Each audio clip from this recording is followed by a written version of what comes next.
आज की क्लास की शुरुआत, वैसे तो हमें रिफ्रैक्शन पे आगे बढ़ना है, लेकिन जो आपने लास्ट टेस्ट दिया, अच्छा स्कोर किया है आप सभी ने। और दो बच्चों ने, आपके सेक्शन से एक बच्चे ने 60 आउट ऑफ 60 स्कोर किया। फाल्गुनी ना, शायद फाल्गुनी है अभी क्लास में। आपके कंप्लीट आए 60। ठीक है, बहुत अच्छा है। देखो पिछले टेस्ट में भी पूजा के पूरे आए थे, तब वो 120 का था। तो ये आप अच्छा स्कोर करने लग गए हो। और ये मत सोचना कि टेस्ट आसान था इसलिए 60 आ गया, 120 आ गए। पेपर हार्ड या आसान कभी नहीं होता है, वो आपकी तैयारी पे ही डिपेंड कर रहा होता है कि आपको आसान लगेगा हार्ड लगेगा। तो अब इस चीज को रुकने नहीं देना है, चाहे 15 ही क्वेश्चन का टेस्ट हो, चाहे 20 का हो, चाहे 25 का हो। आपको अब ये जो रेंज आ गई हमारी, इस रेंज में चलना है अब लगातार लास्ट तक। जसदीप भाई, आपने भी बहुत अच्छा परफॉर्म किया कल। तो अभी हम एक बार आगे रिफ्रैक्शन को बढ़ाने से पहले मैं टेस्ट डिस्कस कर देता हूं थोड़ा सा। और ये मैं इसके वीडियो के साथ लिंक भी करूंगा। पेपर भी, सीपीपी भी और टेस्ट की तरह भी, किसी ने नहीं दिया हो तो वो पहले टेस्ट अटेम्प्ट कर ले। This is our CPP number 43। देखिए 15 ही सवाल है, फटाफट हो जाना। First, the field of view is maximum 4। किसके लिए फील्ड ऑफ व्यू ज्यादा होता है? Convex mirror. अब ये बताओ, अगर मान लो रिफ्लेक्टर के तौर पे कोई मिरर यूज करना हो तो कौन सा यूज करते हैं? क्या ये डिस्कस हुआ था किसी क्लास में? रिफ्लेक्टर के तौर पे अगर मिरर यूज करना है तो कौन सा मिरर यूज करेंगे? डिपेंड करता है कि वो रिफ्लेक्टर कहां है। अगर वो सर्च लाइट का रिफ्लेक्टर है, सर्च लाइट का रिफ्लेक्टर है, तो कॉनकेव मिरर यूज किया जाता है, फैले कम और दूर तक जाए। और अगर वो स्ट्रीट लाइट में रिफ्लेक्टर है, स्ट्रीट लाइट का काम होता है पूरी गली में फैलाना, तो वहां कौन सा मिरर यूज करना चाहिए हमें रिफ्लेक्टर के तौर पे? कॉन्वेक्स, है ना। ये चीजें याद रखना। Question number second. अब देखो, दूसरा क्वेश्चन देने का एक स्पेशल पर्पस था, वो समझिए आप। ऑप्टिक्स में भी एक फॉर्मूला है जिसको बोलते हैं न्यूटन्स फॉर्मूला।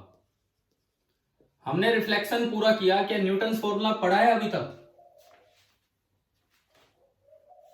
बताओ, रिफ्लेक्शन पूरा किया, क्या न्यूटन्स फॉर्मूला आया था कहीं पे? शायद तो नहीं डिस्कस किया होगा, जहां तक मेरे ध्यान है। न्यूटन ने क्या बताया? न्यूटन के टाइम पे अलग रिवाज थे, वो प्रिंसिपल एक्सेस या पोल इस तरह की चीजें नहीं होंगी, तो वो अपनी अलग ऑप्टिक्स पे चलते थे। कि उन्होंने डिस्टेंसेस की टर्म्स में बताया कि if object is at a distance x1 from the focus, मतलब principal focus, and image is formed at a distance x2 from the focus, and f is the focal length of the mirror, and f is the focal length of the mirror, then x1 into x2 is equal to f square. This formula is known as Newton's formula. Question याद देने का purpose ये था कि आपको इस फॉर्मूले से अवगत करवा दिया जाए कि भाई ये भी कोई चीज है। देखो, the distance of an object from the focus of convex mirror of radius of curvature a. अच्छा, अगर रेडियस ऑफ कर्वेचर ए है तो फोकल लेंथ कितनी होगी? a/2। अब वो चीज कॉनकेव और चीज कॉन्वेक्स हो, स्क्वायर लगना है तो पॉजिटिव होना है। वैसे कॉनकेव होता -a/2, कॉन्वेक्स होता है a/2, लेकिन स्क्वायर लगना है तो पॉजिटिव होना है। इज इक्वल टू, एक फॉर्मूले पे आते हैं, the distance of an object from the focus of convex mirror is b। x1 आपको दिया है b, आपसे पूछा है distance of image from the focus, मतलब x2 पूछा है, तो b into x2 is equal to a²/4। और यहां से अगर आप x2 निकालेंगे तो x2 निकल के आ गया a²/4b। बताओ, क्या न्यूटन्स फॉर्मूले से बड़ी फटाफट हो रहा है कि नहीं ये वाला क्वेश्चन? ठीक है, समझ में आया क्या यहां तक बताएं? ठीक है, अब अगर आपको न्यूटन्स फॉर्मूला नहीं आता, चलो ये सवाल देने का पर्पज आपको समझ आ गया होगा और आगे से ये चीज अपने रिफ्लेक्शन के नोट्स में ऐड हो जाए। अगर मान लीजिए आपको ये वाला फॉर्मूला नहीं पता होता, जैसे आप अभी तक नहीं भी जानते थे, तो फिर ये कैसे करते? मैं इसको मिटाता हूं। जैसे आपने कल पेपर में किया भी होगा, अगर मैं एक बार फिर पूछता हूं, क्या मैंने रिफ्लेक्शन पढ़ाने के दौरान इस फॉर्मूले का जिक्र किया था कि नहीं किया था? No sir. हाँ तो ठीक है, इसीलिए नहीं किया था कि ये पेपर के थ्रू आपको बताना था और आपसे खुद ट्राई करवाना था। अब देखो, ये सवाल जब आपने किया होगा तो कैसे किया होगा सुनिए। ये कॉन्वेक्स मिरर है, इसका जो रेडियस ऑफ कर्वेचर है वो a है, तो यहां इसका फोकस है a/2 लेंथ आगे, यानी कि फोकल लेंथ होगी प्लस a/2। अच्छा, ऑब्जेक्ट रखा है फोकस से b डिस्टेंस दूर, तो अगर फोकस से b है तो ये लेंथ होगी b माइनस a/2, है ना। फोकस से b है तो ये जो पोल से लेंथ होगी वो हो जाएगी b माइनस a/2। तो distance of image from the focus पूछिए, पहले आप पोल से निकाल लो। u हो गया माइनस b माइनस a/2 क्योंकि इधर है, और f पॉजिटिव है। आपने मिरर इक्वेशन लगाई 1/v plus 1/u is equal to 1/f। तो 1/v हमें निकालना है, ये माइनस हो जाना है क्योंकि u नेगेटिव है। b minus a/2 is equal to वो f की जगह है a/2, ये उधर जाएगा प्लस का बनेगा, तो 1/v is equal to 1/b minus a/2 plus 1/a/2। तो 1/b इज इक्वल टू, ये 2 ऊपर गया, 2/b minus 2b minus a plus 2/a। आपने एलसीएम लिया, हम इसको आगे बढ़ाते हैं। तो 1/b इज इक्वल टू, आपने एलसीएम लिया, एलसीएम आया a into 2b minus a, a ऊपर मल्टीप्लाई होगा, 2 बाहर कॉमन ले लिया मैंने, चलो तो इधर तो आया a और प्लस उधर आएगा 2b माइनस a से a कैंसिल। ये आप देख सकते हो, ये समझ में आ गया होगा आपको कैसे एलसीएम लिया। तो यहां से v निकल के आ गया a into 2b minus a divided by 4b। अब हम जानते हैं कि कॉन्वेक्स मिरर है तो इमेज बनी होगी पोल और फोकस के बीच में ही कहीं, इसका मतलब यहां कहीं इमेज बनी होगी और ये v पॉजिटिव है, तो ये आपको दूरी मिल गई, ये v है। तो इमेज की दूरी फोकस से कितनी है? इमेज की दूरी अगर मैं फोकस से देखूं तो ये डिस्टेंस कितनी होगी? ये डिस्टेंस, ये पूरा कितना है? a/2। a/2 में से मैं v घटाऊं तो a/2 माइनस v, इसका मतलब d आया a/2 माइनस 4b, ऊपर में मल्टीप्लाई कर लेता हूं 2ab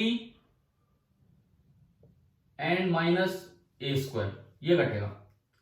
एलसीएम आया 4b, 2b इधर आके मल्टीप्लाई होगा तो 2ab minus 2ab and plus a², ये कैंसिल हो गया। तो आप देख सकते हो यही आंसर इस तरह से निकल के आया। अब अगर आप लोगों ने पेपर के दौरान ये ट्राई किया हो और सही किया होगा, क्योंकि ज्यादातर बच्चों के ज्यादातर क्वेश्चन सही हैं, ऐसे ही किया होगा ये जो मैंने बाद वाला मेथड बताया,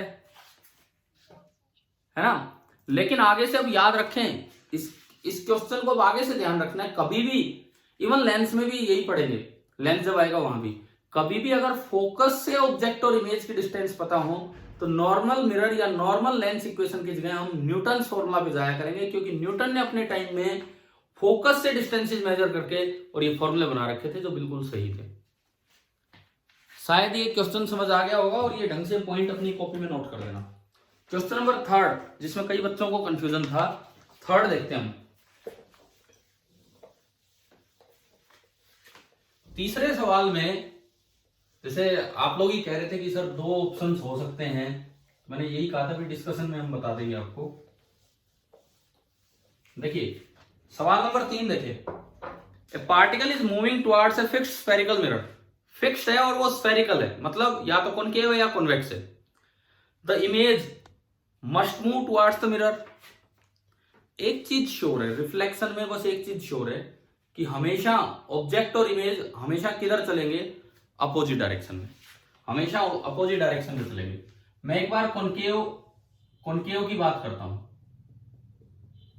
और फिर मैं उसके बाद बात करूंगा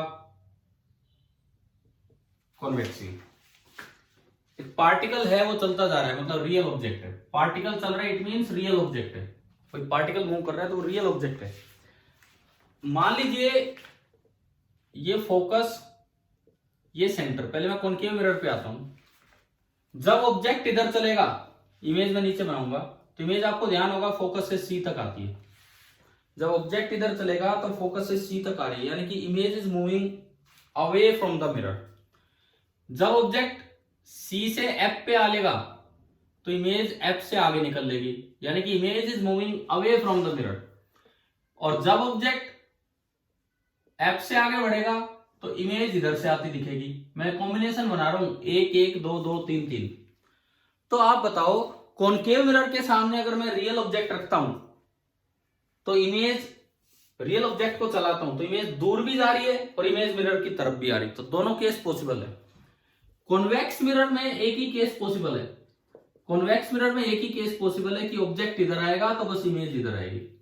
कॉन्वेक्स मिरर में image is coming towards the mirror. इसमें टुवर्ड्स द मिरर भी आ सकती है कॉनकेव से और अवे फ्रॉम द मिरर भी जा सकती है। अब एक बार स्टेटमेंट्स पढ़ो, स्टेटमेंट वाले भी अच्छे सवाल होते हैं। The image must move away from the mirror. ना भाई आपने मिरर नहीं बताया, आपने मिरर बताया नहीं कौन सा है, तो must move away from the mirror का कोई मतलब ही नहीं। Must move towards the mirror, must move towards the mirror सही होता अगर ऊपर फिक्स्ड स्फेरिकल में लिखा होता कि ये कॉन्वेक्स है। अगर लिखा होता कॉन्वेक्स है तो ये must move towards the mirror सही होता, अभी नहीं। C will move towards the mirror only if the mirror is convex. इसमें कंफ्यूजन हो सकता है बच्चों को, अब ध्यान से सुने। तीसरा ऑप्शन कहता है कि इमेज मिरर की तरफ तभी चलती आती दिखाई देगी जब मिरर कॉन्वेक्स हो। क्यों? कॉनकेव में नहीं आ रही, कॉनकेव में भी तो आ रही है। भाई ऐसा हो सकता है ना कि इमेज मिरर की तरफ चलती तभी आती दिखाई देगी जब कॉन्वेक्स हो। कॉन्वेक्स में तो ये था, लेकिन कॉनकेव में भी ऐसा हो रहा हो। अगर लिखा होता ना कि इमेज मिरर से दूर जाती तभी दिखाई देगी जब कॉनकेव हो, वो सही होता, क्योंकि कॉन्वेक्स में दूर नहीं जा रही है कभी भी, जबकि कॉनकेव में दूर जाती दिखाई दे सकती है। और चौथा option may move towards the mirror. तो मे मूव का मतलब है मे और may not move towards the mirror. तो इसका मतलब आपने जब तक मिरर स्पेसिफाई नहीं किया है, दोनों चांसेस आपको लेने होंगे। अब मैं फिर बोलता हूं, अगर एक स्टेटमेंट इसमें ऐसी होती, अगर एक स्टेटमेंट ऐसी होती कि will move away from the mirror only if the mirror is concave, तो वो सही होती, क्योंकि दूर जाना केवल कॉनकेव वाले में ही दिखता है, कॉन्वेक्स में तो दूर जा ही नहीं सकती। और भी अगर भाई किसी बच्चे को, जैसे कल 1-2 मैसेज भी भेजे थे आप लोगों ने, मैं नाम ध्यान नहीं आ रहा मुझे, आपने भेजे थे कि सर 2 आंसर हो सकते हैं। किसी को कोई कंफ्यूजन है थर्ड क्वेश्चन में तो पूछिए अभी। हाँ जी, थर्ड में कोई कंफ्यूजन है? नहीं है। अब फोर्थ का आप जवाब देंगे। फोर्थ था वो प्लेन मिरर है, ऑब्जेक्ट रखा और मिरर एसएचएम कर रहा है। मिरर के एसएचएम का एम्पलीट्यूड है 2 सेंटीमीटर। इमेज के एसएचएम का एम्पलीट्यूड पूछा था, कितने बच्चे 2 सेंटीमीटर करके आए हैं? बताओगे कितने बच्चे 2 सेंटीमीटर ही करके आए हैं? कुछ तो कोई तो होंगे या सभी सही करके आए। और 4 सेंटीमीटर किस किसने किया? 4 सेंटीमीटर। हाँ ना, कुछ जवाब दीजिए यार, लाइव क्लास चल रही है। अरे बोलो, 4 सेंटीमीटर कोई करके आया है कि नहीं? देखो, मैंने क्लास में जो क्वेश्चन लिया था, बिल्कुल लिया था एसएचएम वाले सवाल। पहले जो अपने लेक्चर चल रहे थे उनमें क्या होता था कि सामने प्लेन मिरर है, ऑब्जेक्ट एसएचएम करता था। तो मैंने ये दिखाया था, प्लेन मिरर के सामने अगर ऑब्जेक्ट एसएचएम करेगा तो जितना उसका एम्पलीट्यूड है उतना ही इमेज का होगा। प्लेन मिरर के सामने अगर ऑब्जेक्ट एसएचएम करेगा तो जितना उसका एम्पलीट्यूड होगा उतना ही इमेज का होगा। लेकिन कॉन्वेक्स मिरर कॉनकेव मिरर में अलग होता है। तो ये सवाल प्लेन मिरर का है, परंतु यहाँ ऑब्जेक्ट एसएचएम नहीं कर रहा है।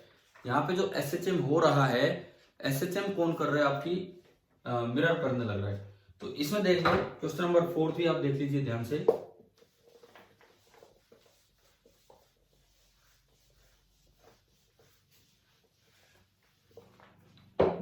इसमें ये दिया गया है object is kept in front of a plane mirror. ये प्लेन मिरर है, ये प्लेन मिरर है। The plane mirror is performing SHM of amplitude 2 centimetre. 2 centimetre इधर जाता है और 2 सेंटीमीटर इधर आता है। ये है plane mirror moves along the X axis. मान लो एक्स एक्सिस है and X axis is normal to the mirror. X axis मतलब इस मिरर के नॉर्मल है, इस तरह से कर रहे हैं। Amplitude of the mirror is such that the object is always in front of the mirror. मतलब ऑब्जेक्ट कम से कम 2 सेंटीमीटर दूर है। अब बिल्कुल 2 पे मान लो, करना आसान हो जाएगा। सपोज कीजिए ऑब्जेक्ट यहां है 2 सेंटीमीटर पे, तो पूछा है amplitude of SHM of image क्या होगा। अगर ऑब्जेक्ट यहां है तो इमेज का जो एसएचएम होगा उसका एम्पलीट्यूड। अब ऑब्जेक्ट तो यहीं बैठा है, तो आप इमेज बना लो एक बार कि इमेज कितनी कितनी दूर जाएगी, वो बना लो। देखिए जब मिरर इसको यूं टच करेगा, जब मिरर इसको यूं टच करेगा तो जो पहली बार इमेज बनेगी बिल्कुल पोल पे ही इधर ही बन गई, तो ये I1 एक एक्सट्रीम पोजीशन इमेज की ये है। और जब मिरर यहां पहुंचेगा, जब मिरर यहां पहुंचेगा तो ऑब्जेक्ट इससे कितनी दूर है, ऑब्जेक्ट नहीं चल रहे। अगर मिरर वहां पहुंच गया दूसरे एक्सट्रीम पे तो ऑब्जेक्ट कितनी दूर हो गया मिरर से, 4। तो इमेज भी मिरर से 4 सेंटीमीटर और दूर चली जाएगी, 4 सेंटीमीटर और दूर। ये दूसरी एक्सट्रीम पोजीशन है I2, ये पहली एक्सट्रीम पोजीशन है I1। तो आप खुद देखो इमेज का पूरा स्पैन ऑफ एसएचएम, जितनी दूर में ये ऑसिलेट हो रही है इमेज, पूरा ये दूरी कितनी है 4 ये और 4 ये, कितनी दूरी में इमेज ऑसिलेट हो रही है 8 सेंटीमीटर में। तो इसका मतलब उसका एम्पलीट्यूड कितना है 4। समझ गए हो ना, इमेज इतनी दूरी में एसएचएम करने लग रही है तो इसका मतलब उसका खुद का एम्पलीट्यूड हो जाएगा 4 सेंटीमीटर। ठीक है, मुझे अब बता दो यार कितने बच्चों ने इसमें पूरा सही किया था, 4 सेंटीमीटर आ गया था। ठीक है, फिफ्थ एक आसान सवाल। शॉर्ट लीनियर ऑब्जेक्ट रखा है कॉन्केव मिरर के आगे और distance of nearer end of object is greater than the radius of curvature. मतलब ये कि केवल आपके दिमाग में वो होना चाहिए था कि पोजीशन वाला डायग्राम कि ऑब्जेक्ट कहां है तो इमेज कहां है, केवल ये चीज दिमाग में होनी चाहिए थी। तो 5वें सवाल को अगर हम देखते हैं तो देखें ये आपका कॉन्केव मिरर है, ये आपका कॉन्केव मिरर है और इसमें लिखता है एक लीनियर ऑब्जेक्ट है, एक्सिस के अलॉन्ग रखा है, लेकिन नियर एंड जो है वो सेंटर से भी दूर है। ये एक ऑब्जेक्ट है, ये इस तरह से। तो आपसे पूछा है कि भाई कैसी इमेज बनेगी, तो आपको पता होना चाहिए कि जब ऑब्जेक्ट सेंटर से उधर होता है तो इमेज यहां बनती है, छोटी बनती है और इन्वर्टेड बनती है। पढ़ा हुआ है ना, हमने चलना चलाना देखा था। तो इसका आंसर आ जाएगा कि रियल बनेगी क्योंकि इधर ही बनी है, और डिमिनिश बनेगी। और अगर ये तो लीनियर ऑब्जेक्ट और सीधा रखा है एक्सिस के अलॉन्ग, अगर ये परपेंडिकुलर रखा होता तो हम बोलते इन्वर्टेड इमेज बनी। ठीक है, तो आसान था। 6th भी बड़ा आसान सवाल था। ये 4 टर्म्स दी हैं, इनमें से कौन सी टर्म इस बात पर डिपेंड करती है कि रे पैरेक्सियल है कि नहीं, जिसकी एग्जिस्टेंस ही तब है जब रे पैरेक्सियल होंगी। पोल वो ज्योमेट्रिकल पॉइंट है मिरर पे। फोकस चाहे R/2 हो, लेकिन फोकस की एग्जिस्टेंस तभी है जब रे पैरेक्सियल है, नहीं तो फोकस नाम की कोई चीज एग्जिस्ट ही नहीं करेगी। Radius of curvature, radius of curvature ये तो ज्योमेट्रिकल उसके स्फीयर पे डिपेंड करेगा। प्रिंसिपल एक्सिस ये भी एक ज्योमेट्रिकल एक्सिस है, तो आंसर था फोकस। अच्छा, अब 7th क्वेश्चन देखिए, नीट 2017 में आया था, 2017 नीट वाले पेपर में। क्या बिल्कुल सेम ऐसा क्वेश्चन पिछले पेपर में दिया था आपको वैल्यूज के साथ, टेंजेंट 7 डिग्री, और वो क्वेश्चन एनसीईआरटी का सेकंड लास्ट क्वेश्चन था। तो ये भी एक ट्रेंड है जो आप पहचानो, तो एनसीईआरटी बुक के क्वेश्चंस कई बार न्यूमेरिकल वैल्यू हटा के इन पेपर्स में आ जाते हैं, जैसे एक्स वाई बना के दे दिया। एक बार तो बोर्ड में भी आ गया था ऐसे ही, हम पढ़ेंगे रिफ्रैक्शन के दौरान कि कैसे होता है। तो ये ट्रेंड आपको ढंग से फॉलो करना है, मतलब आपको क्वेश्चन इस तरह सीखने की रट के नहीं जाना उनको। जैसे ये क्या था, ये वही था कि ये मिरर है, यहां सामने स्क्रीन है, मिरर ये सोर्स है, कोई एल पॉइंट उसको बोला है। शुरू में नॉर्मली रे गई और नॉर्मली आ गई। ये तो बड़ा सीधा सा क्वेश्चन है, कितनी दूर थी ये, एक्स डिस्टेंस दूर है, x डिस्टेंस दूर है ये। अब ये लिखता है कि अगर इसको मिरर को थोड़ा टर्न किया, मिरर को थीटा एंगल से टर्न किया, तो जो स्पॉट ऑफ लाइट है वो वाई चलेगी, स्पॉट ऑफ लाइट वाई चल पड़ी। तो अगर मिरर को थीटा से टर्न करते हैं तो रिफ्लेक्टेड रे हमें पता है कितने से टर्न होती है, 2 थीटा से।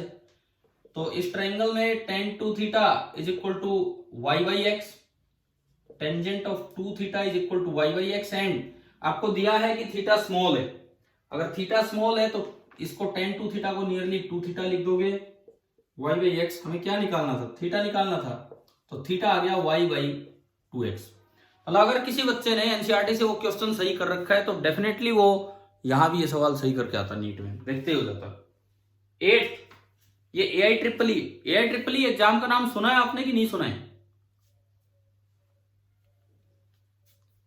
AI ट्रिपल ई नाम सुना है पहले कभी कि ये भी एक पेपर हुआ करता था?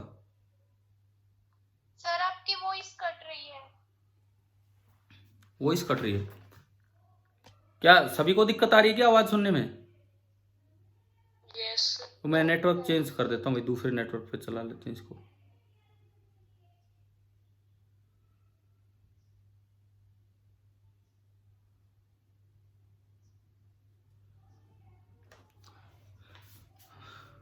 अभी बताओ, अभी कुछ सुनाई दे रही है या और भी कम होगी?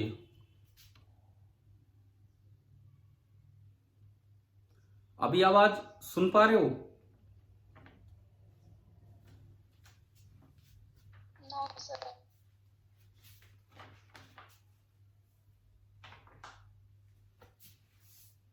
पहले थोड़ा ठीक आवाज थी, अब ठीक है इन दोनों में?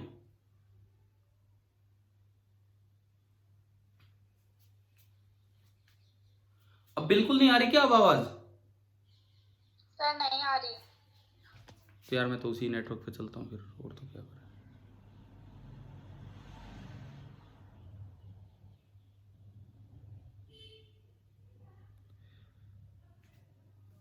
मैं तब तक आपसे ये बात कर रहा था कि क्या ये नाम आपको पता है क्या, ये एक पेपर हुआ करता था पहले?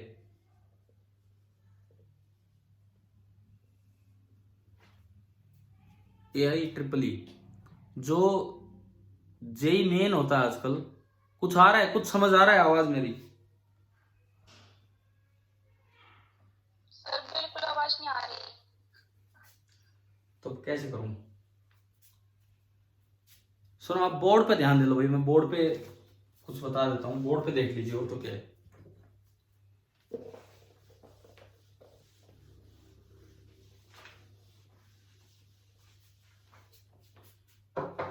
ये जो AI ट्रिपल ई पेपर था, पहले ये अलग एग्जाम हुआ करता था, all India engineering entrance exam.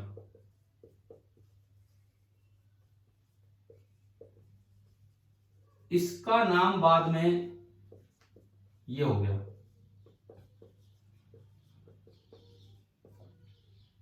ये तो हम जानते हैं, ये वाले जेई मेन पेपर को पहले ये बोल दिया करते थे। अब ये तो ये 2011 का जेई मेन लगा लो, +4 -1, यानी कि सही के 4 नंबर, गलत का -1, इस तरह का था।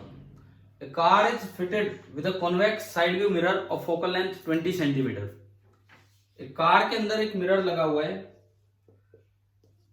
जिसकी फोकल लेंथ है 20। अब कॉन्वेक्स मिरर है तो ये पॉजिटिव होगा। Second car 2.8 metre behind the first car is overtaking the first car at a relative speed of 15 metre per second, यानी कि उसके रेस्पेक्ट में, दूसरे के रेस्पेक्ट में पहले की जो स्पीड है that is 15 metre per second, ये है। तो the speed of image of the second car as seen in the mirror of the first one. पहले वाले गाड़ी में मिरर लगा हुआ है, यहां पे ये कार आ रही है, 2.8 मीटर इधर है, 2.8 मीटर इधर है ये कार, और इस मिरर की फोकल लेंथ है 20 सेंटीमीटर।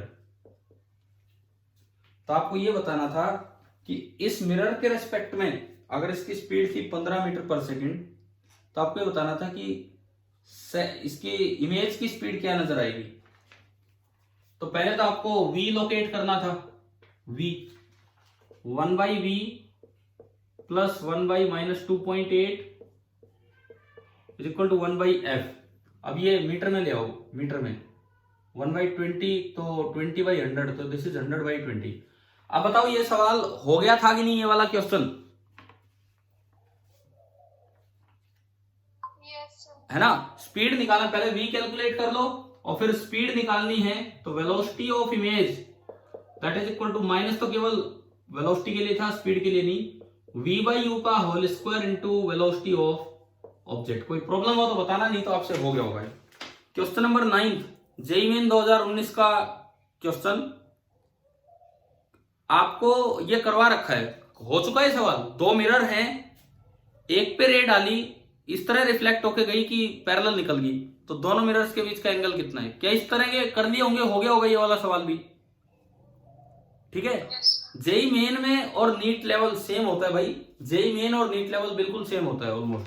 तो जो क्वेश्चन यहाँ है वो वहां भी आ सकते हैं, तो ये आपसे हो गया।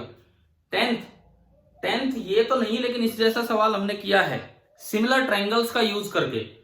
क्या हो गया 10th, या कोई डाउट है किसी बच्चे को? ये वो था, मिरर है, उसके सामने l डिस्टेंस दूर एक पॉइंट ऑब्जेक्ट है, 2l डिस्टेंस दूर एक रोड है, तो इस तरह की चीजें शायद हमने कर रखी थी। और ये एक सवाल तो जेईई मेन 2019 से लिया था कि कितनी दूर तक आपको इसकी इमेज नजर आएगी, करवा रखे हैं ना इस तरह के।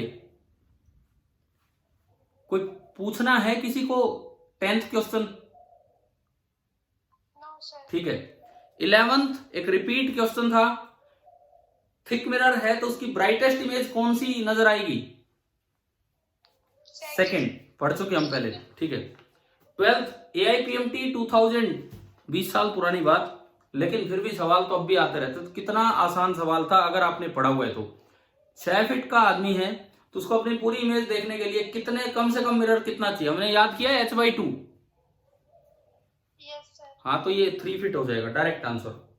नेक्स्ट है AIEEE 2003 का, to get 3 images of a single object mirror के, ये हमने पढ़ा हुआ है। 90 डिग्री पे अगर आप रखते हो तो कितनी इमेज बनती है? 3 ही इमेज बनती है, 360/θ-1। समझ गए ये फॉर्मूला कैसे लगा होगा और कर रखा था हमने, ठीक है। देखते, इस सेकंड पेज आसान है, जो इस सीपीपी का सेकंड पेज है वो सीधा है, आसान है।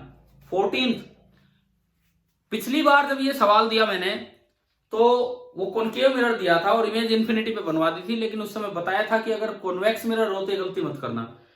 अभी बताओ, क्या कल भी कोई बच्चा इन्फिनिटी लगा के आया है? सर आपकी आवाज नहीं आ रही एकदम से। रुको 1 मिनट, मैं एक बार पेपर पूरा कर देता हूं, फिर रिज्वाइन करेंगे इसके बाद। ये जो कॉन्वेक्स मिरर है, इसमें ध्यान यही देना था कि कॉन्वेक्स मिरर की फोकल लेंथ अगर f है और ऑब्जेक्ट f पे रखा है तो वो फोकस पे नहीं रखा है।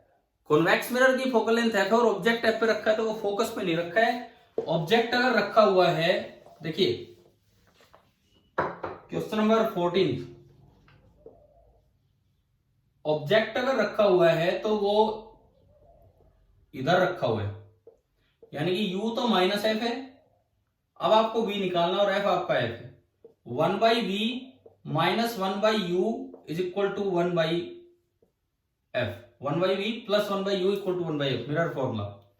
ये उधर जाके जुड़ेगा तो 1/v is equal to 2/f, तो v आपका निकल के आया f/2। तो ये गलती नहीं करनी थी कि इन्फिनिटी मार्क कर आओ, वो गलत होता, ये जल्दबाजी की मिस्टेक है यहाँ पे।